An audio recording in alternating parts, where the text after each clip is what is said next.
All right, 8th grade. So this is the second part.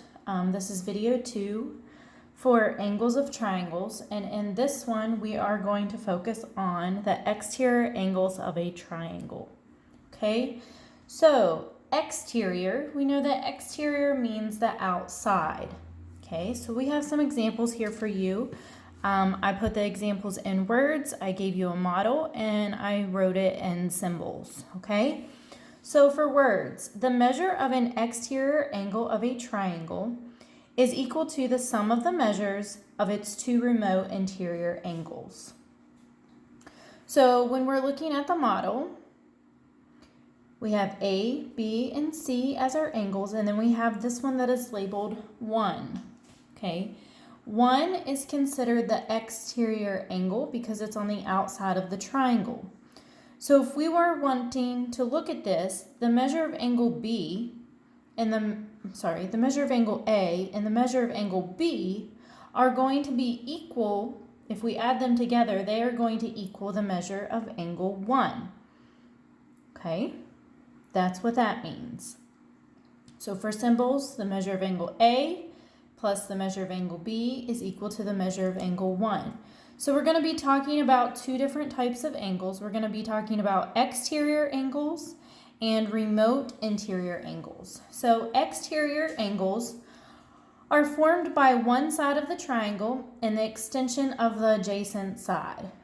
Okay, so this is the extension of the adjacent side. Okay, and then one side of the triangle. Just remember that exterior angles are going to be on the outside of the triangle. Then we have remote interior angles. So remote interior angles are angles of the triangle that are not adjacent to a given angle. So to a given exterior angle. So we're going to look at an example here. So for the example, I drew this picture for you. I labeled the inside 1, 2, 3, the angles 1, 2, and 3. Those angles are on the inside of the triangle, so they are interior angles. Then we have our angles on the outside, 4, 5, and 6, and those are exterior angles because they're on the outside of the triangle. So angle 4 is an exterior angle of the triangle. Its two remote interior angles are angles 2 and 3, because if you look, they're on the other side. Okay?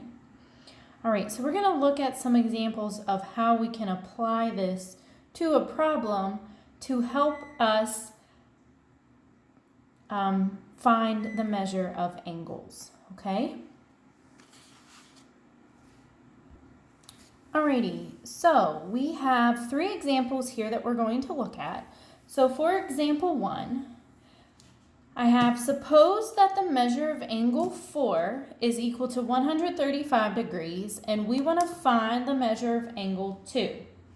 Okay, so we know if we're trying to find the measure of angle 4, that's what we're trying to find. Okay, I have to use the information from angle 2 and this angle. So we know that these are my interior angles. And we know that the sum of these two angles is going to be equal to the measure of angle 4. So we're going to write an equation.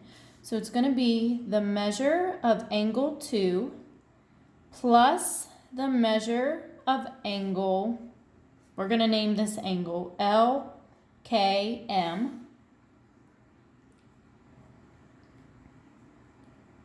if I add those together, it is going to tell me the measure of angle 4. Okay, so I kind of just wrote that out in symbols. So now we can go through and replace these with their given amounts. So we have to find the measure of angle 2. So we don't know what that is. So since we don't know what that is, we're going to use X. We know that the measure of angle LKM, that's right here. So if we look there, it doesn't tell us the degree, the measure, but we have a symbol here. So, and we know that this symbol means that it's a right angle. And we know that right angles measure 90 degrees. So that angle measures 90 degrees. And that's going to be equal to the measure of angle 4. Well, if I come back to my problem, we are to suppose that the measure of angle 4 is equal to 135. So this is going to be equal to 135 degrees. So I have x plus 90 equals 135. So I'm going to solve for x, so that means I have to subtract 90 from each side of the equation. That makes 0. That leaves me with x equals 135 minus 90 is 45 degrees. So the measure of angle 4 is going to be equal to 45 degrees.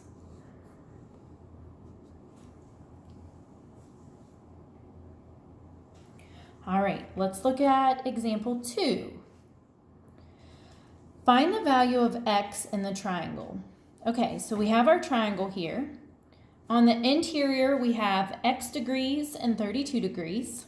On the exterior, we have 112 degrees. So I know that if I take the measure of x and the measure of 32, okay, those are my interior angles, and I add them together, they're going to equal my exterior angle, which is 112. So my equation would be x plus 32 is equal to 112. So we want to find the value of x. So I'm going to subtract 32 from each side. That makes 0, so that leaves me with x equals 112 minus 32 is 80 degrees. So the x is equal to 80 degrees. Okay. Right, and for the last one, number 3, suppose the measure of angle 5 is 147 degrees. We want to find the measure of angle 1. Okay, so this is like the first one that we did. So we know we want to find the measure of angle 1.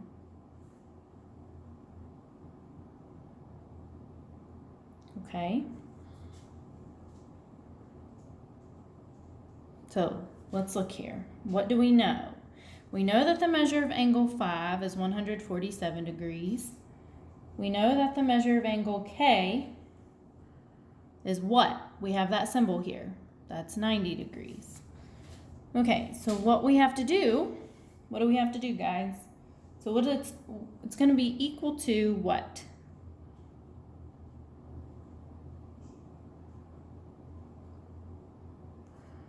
It's going to equal 147. So what two angles are we going to focus on in here? We want to find the measure of angle 1, which we don't know, so we're going to say that's x. And we're going to take 90. So x plus 90 has to equal 147. So I'm going to subtract 90 from each side. That makes 0, so that leaves me with x equals 147 minus 90 is 57 degrees. So the measure, angle 1, equals 57 degrees. All right. I hope those examples helped you. Just remember that you're going to take 2 of the interior angles, add them together, and they should equal your exterior angle. Look at these examples, work some problems out in your book, and if you need help, please send me a message. Have fun with geometry!